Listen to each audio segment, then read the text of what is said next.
pirmasis podcastas Ugniukų kalbos. Aš esu jūsų vedėja Eva Čepulytė. Ir aš esu Gustė Bracinskė. Tai mūsų pirmos laidos svečias yra Dominikas Dočius. Sveikas, Dominikai. Labą. Prisistatyk. Taip, tai esu Dominikas Dočius, mokinių savivaldos pirmininkas, buvau išrinktas šiemet. Man yra 16 metų, taigi už klasės mėgstu dalyvauti įvairiose organizacijose jaunimo, ten ugdau savo pilietiškumą, savo komandišką darbą, sprendžiu jaunimo problemas ir bendrai susirandu įdomių žmonių. Taip pat laisvalaikiu, jeigu aišku jo turiu, nes... Užsijėmė žmogus. Skamba tikrai užsijėmė. Nes užsijėmė žmogus, taip, tai mėgstu įvairiais kūrybiniais projektais, inžineriniais projektais užsiimti, kartais tapau su akrilu. Taip. Nežinojau. Šitą nežinojau. Nu tai mėgstu, kaip sakoma, sujungt gal tą savo vidinę filosofiją, taip išreišdamas jo jas per tą retokai. Tai tiek apie mane. Tai tikrai skambi labai užsiėmęs ir turintis daug veiklų. Tai kaip sugalvojai tapti tas mokinių pirmininkas, mokinių savivaldos pirmininkas, kas tave paskatino, iš kur ta idėja kilo?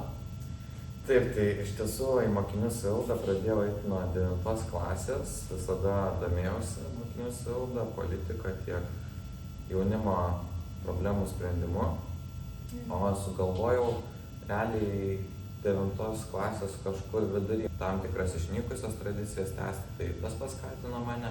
Ir bendrai labai daug ir mokinių siūlė man eiti, tiek iš dabartinės savivaldos, tiek iš bendrai mokinių. Tai tas paskatino labai ir nusprendžiau kandidatuoti.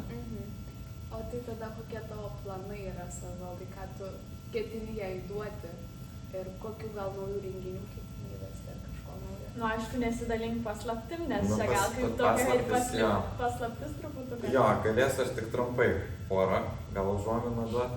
Jo, tai mano planai, kaip ir sakiau, labiau atstovauti mokinių norus, tiek labiau gerinti ryšius su administracija, nes bent net pagrindinis tikslas mokinių savivaldos tai yra atstovauti mokinių interesus, ginti tiek jų teisės, tiek jų norus. Taigi tą dabar irgi stengiuosi per įvairias diskusijas su administracija.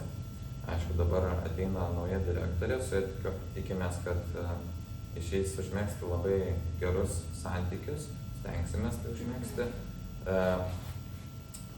Tai va tiek su santykiais atstovausime, planuojame daryti apklausas kas mėnesinės, kad sužinoti iš tiesų pačias mokinių problemas, tiek norus.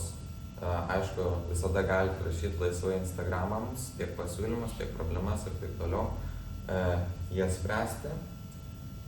Dėl renginių, kaip čia paslaptis yra, gerai, vieną renginį galiu pasakyti. Planuojame daryti, kaip buvo praeitais metais šachmatų turnyras, šiemet planuojame ne tik šachmatų turnyrą daryti, tiek krepšinio turnyrą daryti. Wow, manau, tikrai bus daug dalyvauti. Taigi, taip, įtraukti visus tiek berniukus, tiek paneles. Skatinam sportiškumą žemų. Taip, sportiškumą, sveikatą, čia kažkur į antram pusmetį. Tai aišku, reikia Taip, gero oro.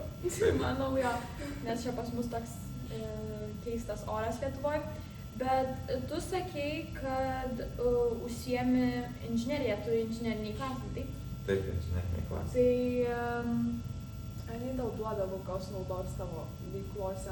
Ar ruošiesi kažkaip gal net sieti savo ateitį su inžinerija?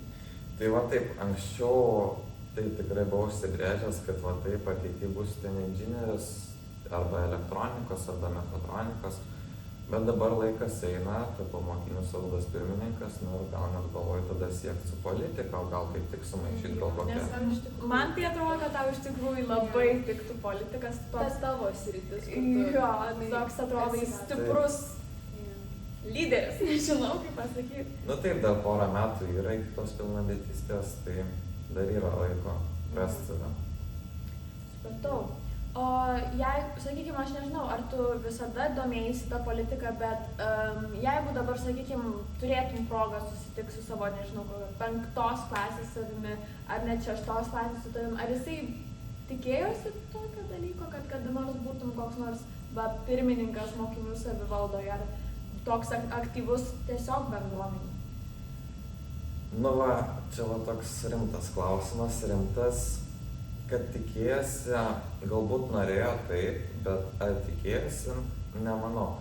Nes tarkim 5 klasėje nebuvau labai populiarus, lyderiškumo mokytojas pastebėdavo, bet kad būdavau labai toks aktyvus tarp visų, tai ne, tai gal labiau pradėjo ryškėti 8-9 klasėje. Į gimnaziją einant, ne? Jo, tai manau būtų biškį tas jaunasis aš nustebęs. Jo, nebūtų patikėjęs.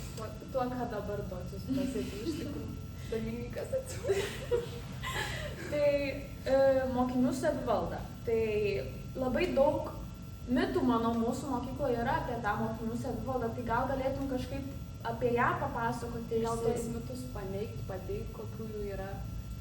Taip, tai irgi rimtas klausimas. Dažnai mažokai girdžiu apie tą mokinių savivaldą, nes taip pat vienas iš planų, kurį pamiršau paminėti, tai iš tiesų socialiniuose tinkluose daugiau rodyti. Daugiau gal rodyti ne tik apie renginius, bet apie mūsų tą, kaip mes vidai veikiam, tuos pačius narius, nes daug kas net nežino, kas tai mokinių savivalda arba kur pirmininkas, kad kreiptis. Taip, tai grįžtant prie klausimo, tai administracija taip pat organizuoja įvairius renginius ir tiesiog daro mokyklą geresnę mokiniams. Nepamirštam. Tai gal dabar reikia kokį įdomesnį klausimą, tai jeigu mokinių savivalda, žinau, kad tu nenorėjai iš to klausimą, bet reikia, manau, kažko ir smagiau, negali būti rimtas pokalbis. Tai jeigu mokinių savivalda būtų filmas, tai koks tai būtų filmas dar?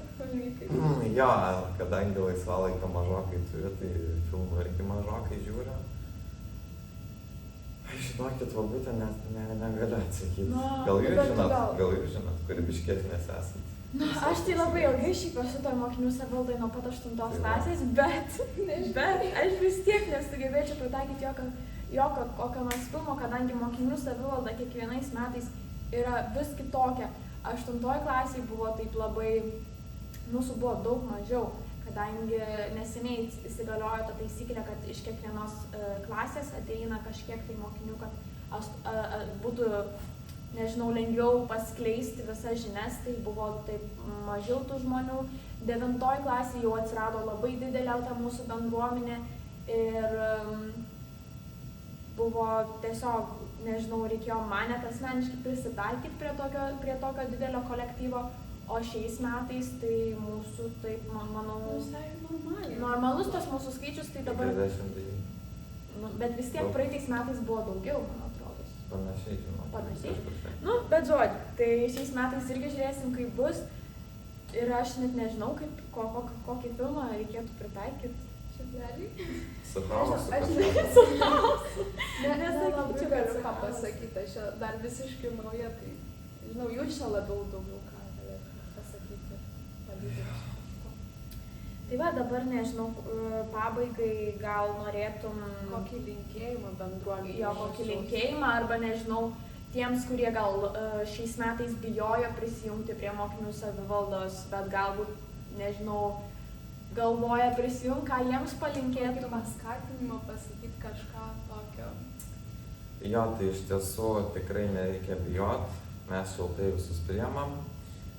Ieškom irgi keletas vertybių, ko reikėtų, tai reikėtų gerai dirbti komandai. Aišku, jeigu nemokat, galite ateiti, mes išmokinsim. Būtent labai lengva, manau, prie mūsų visų prisitaikyti, mes esam labai draugiški, aš manau, mokinių savivalda tuom ir labai pasižymi, kad mes visi esam motyvuoti ir bajeristai. Jo, iš tikrųjų, aš tą ir pastebėjau atėjus. Aš jau galvau, kad mokinių savivalda iš tikrųjų tokia rimta, bet ne, mes visi tokie labai mėgstam pajuokauti ir visa kita, tai iš tikrųjų.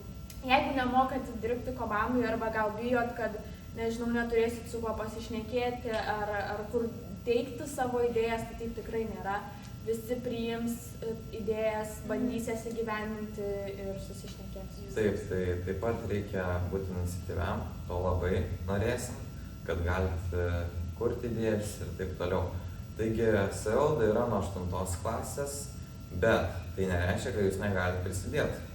Jeigu esate, tarkim, 7-tokai, 6-tokai, 5-tokai, laisvai galite nusekti, ko labai reikia. Taip pat Siūlyti savo idėjas, taip pat dalyvauti mūsų visuose renginiuose, kuriuose galime. Platinti mūsų Taip. žinias, kokias nors, jeigu išgirdot kur nors, kad kažkas vyksta, pasakykit savo klasiokam, draugam.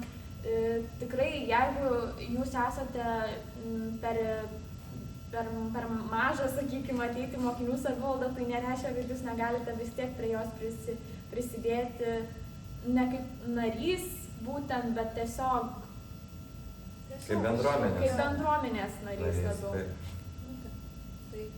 Tai va, tiek va. Jo, ačiū. Tai ačiū Dominikai, kad buvai su mumis mūsų pirmoje laidoje. Taip, ačiū Jums.